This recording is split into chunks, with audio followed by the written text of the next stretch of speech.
and welcome to episode 39 of Did You Bring the Hummus podcast. I'm Kimberly, your host, and I'm super excited to be here with you today. Did You Bring the Hummus is a podcast to help you go vegan. This season, I'm sharing new episodes every Monday discussing all things vegan. Most importantly, we'll talk about how to embrace this meaningful decision with fervor and fun. Episodes post every Monday on your favorite podcast app. Before we get started, I have one very important question for you. Did you bring the hummus? I was having a conversation with a friend today, and he mentioned that he's participating in a challenge this month and that he's actually feeling more motivated by the prize that he'll get when he completes the challenge than he is by completing the work itself. We talked a bit more and even touched on how that can apply to other areas of our lives. And as I sit here now thinking about this episode, I'm thinking about people who go vegetarian or plant-based in order to belong, or maybe to tell other people what they're doing. Like a badge of honor, maybe? I've definitely met people like that. They're super excited to be involved in this thing that seems new or is new to them, but the motivation more is about being able to tell people that they're doing it. And I think this is different even than what my friend and I were talking about earlier, because I think there is some satisfaction that comes from having that prize, that thing that shows you that you can look at and you see like, oh, look at all I've accomplished, instead of necessarily looking at the work. But when I think about people who go vegetarian or plant-based in order to fit in, maybe it's something that someone you're close to is doing, or it seems, like I said, like a cool new thing to be involved in, and you feel like it might be exciting to call yourself vegetarian or call yourself plant-based. And I was thinking about that, and instead of going into a whole thing about that, and maybe we can talk about that some other time, I started to think about, what if you want to go vegan for real and you're just feeling so overwhelmed by all of it? Like, some people might be feeling overwhelmed by what they've learned about the animal agriculture industry. Not everyone knows what's going on and how animals are treated. It's painful to discover what's happening, and then to realize that you've been an active participant probably for your whole life. Most of us are not born vegetarian, we're not born vegan, we're not raised that way. Most of us come to it at some point in our life after learning something. So when you realize that you've been an active participant, even without ever stepping foot onto a factory farm or into a slaughterhouse, that can be really overwhelming. And it can take a lot to process those feelings that come with it. Others might be overwhelmed by the change that they'll undergo, the way their life will change, the way people might interact with them differently.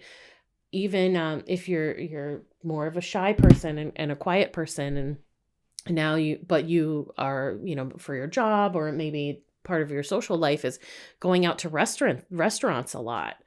Now you have to learn how to articulate what you need in a new way.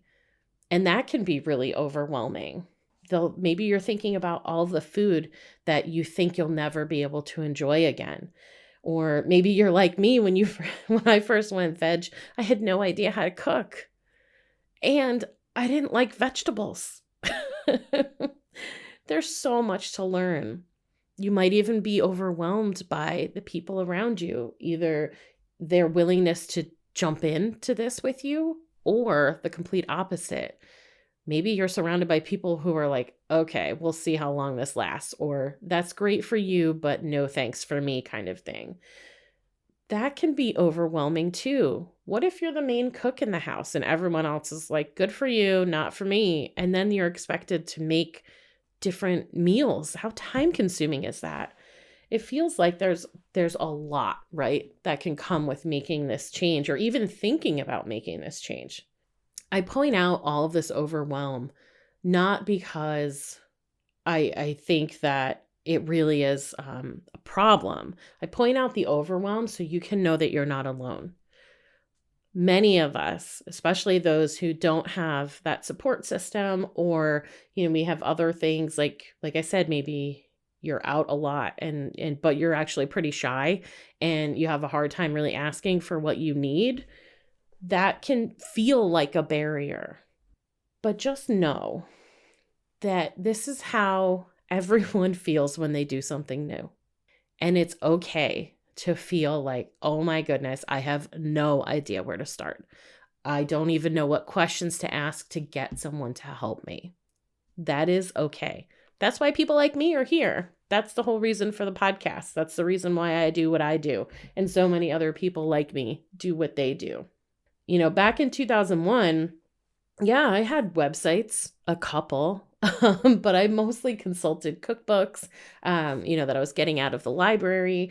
And I honestly didn't meet another vegetarian or vegan for years after I made that decision. And right now there's endless support out there in so many different ways. So no matter how you learn, you can find someone or a website that will support your journey. So here are 4 tips for you to get started on your vegan journey. Tip number 1, take a look at the meals that you already eat. How many of them are actually close to being vegan?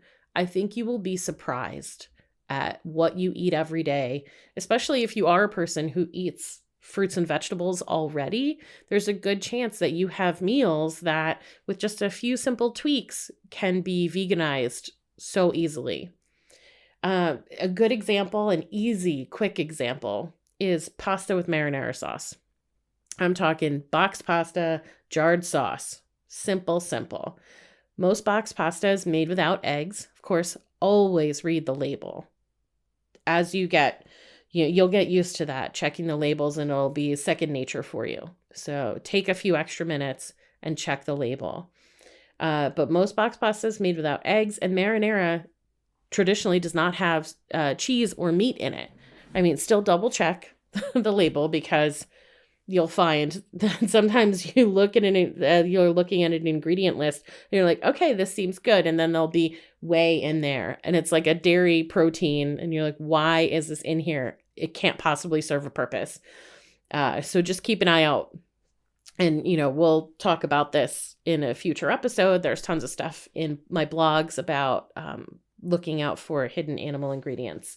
I think I even did a podcast a couple years ago. Anyway, I'll link whatever is relevant in the show notes. Back to the pasta with marinara sauce. So get your favorite pasta shape, make it fun, get some marinara sauce, try different types. You never know which one you'll like best. Pair it with a nice crusty loaf of bread and some olive oil for dipping. So you don't even have to venture into the vegan butter scene just yet. Just keep it simple, keep it things that you're really familiar with, and do the olive oil for dipping your bread if you need it. Otherwise, just dip it in the sauce. And now you have a lovely filling meal that doesn't seem all that strange. That's the key. Take what you know and veganize it. Tip number 2, download some vegan apps to help you when you're out and about.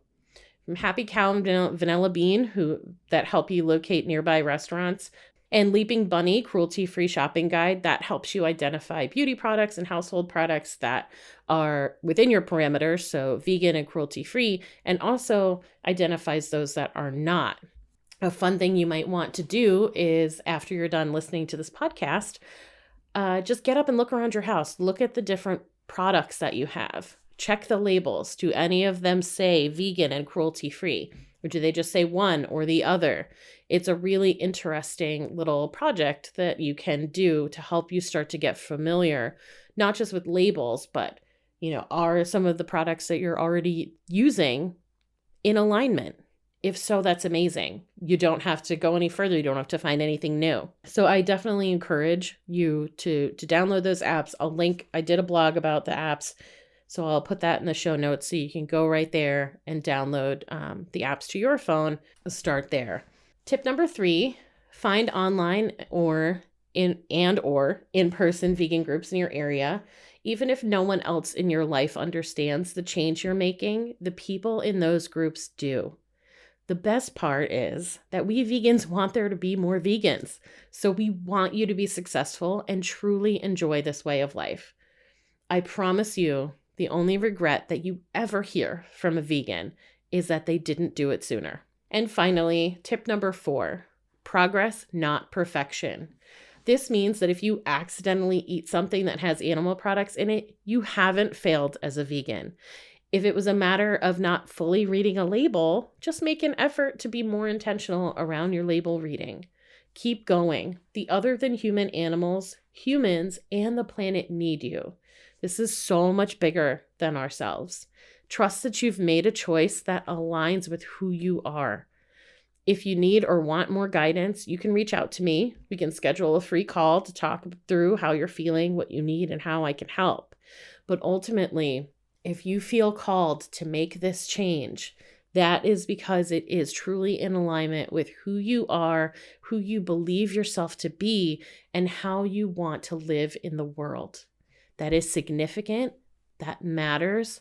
Please acknowledge it, embrace it, and know that it's a practice and we just keep going and we're always learning. Those of us who've been doing this a long time, we've been vegan for a long time, vegetarian for a long time, we have been there and we know it and we still keep learning.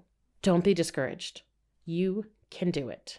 If you listen to all of my interviews, you may notice that I ask the same question to start every single interview. And there's a significant reason why I do that. The question that I ask first is always, tell us about your vegan journey. And I say us because they aren't just telling me their story. They're telling you too. And I hope that when you listen, you hear yourself in me or in a guest and that you feel inspired, that you hear someone who sounds like you, who has a life similar to yours, enough where you can relate, and that you think, well, if they went vegan, I can go vegan too.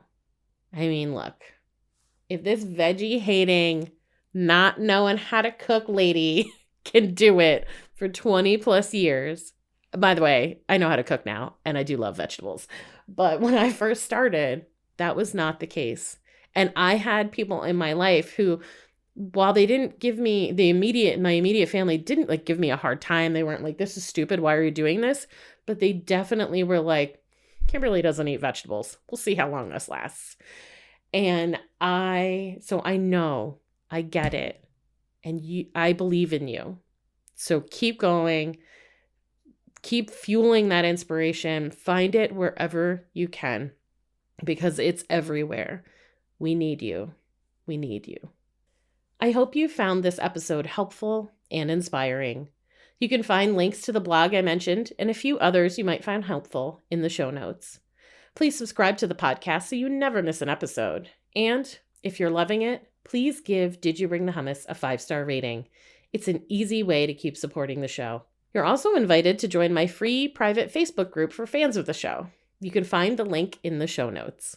Follow me on Facebook and Instagram at Did You Bring the Hummus, and visit my website, didyouBringTheHummus.com, for more information about me, updates on what I'm working on, new podcast episodes, and all things vegan. Finally, I would love to hear from you. What do you need help with? Is there a topic you want to hear covered on a future episode? DM me on Instagram or send me an email at didyouBringTheHummus@gmail.com. Thanks for listening.